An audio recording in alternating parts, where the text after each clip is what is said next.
யாருமே இந்த ஸ்பீக்கர் பதவிக்கு வர விரும்ப மாட்டார்கள். இங்கிலாந்து நாட்டில் உள்ள பாராளுமன்ற நடைமுறைகளை போன்றதே நம்முடைய பாராளுமன்ற நடைமுறைகளும். மன்னராட்சி இருந்த காலத்திலேயே அங்க பாராளுமன்றம் இயங்கியுள்ளது.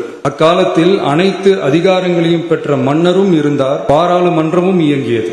அங்கே மன்னர் ஒரு பணியை செய்ய வேண்டும் என்று விரும்புவார், பாராளுமன்றம் அவருடைய விருப்பத்தை பெரும்பாலும் நிராகரிக்கும்.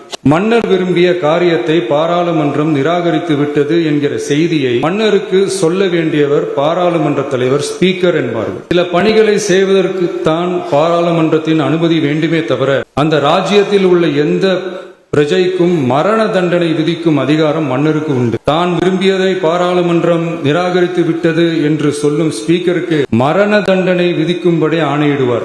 தலையை வெட்டி விடுங்கள் என்று ஆணையிடுவார்கள். இது பலமுறை நடந்ததால் யாருமே இந்த ஸ்பீக்கர் பதவிக்கு வர விரும்ப மாட்டார்கள். எனவே புதிதாக பாராளுமன்றம் அமையும் போது ஸ்பீக்கர் பதவிக்கு ஒருவர் அறிவிக்கப்பட்டவுடன் அவர் உடனே தலை தப்பித்தால் போதும் என்று ஓட்டம் பிடிப்பார். அணை முன்னவரும் எதிர்கட்சி தலைவரும் அவரை தடுத்து நிறுத்தி அவர் கைகளை பிடித்து இழுத்து வந்து ஆசனத்தில் அமர வைப்பார்கள்.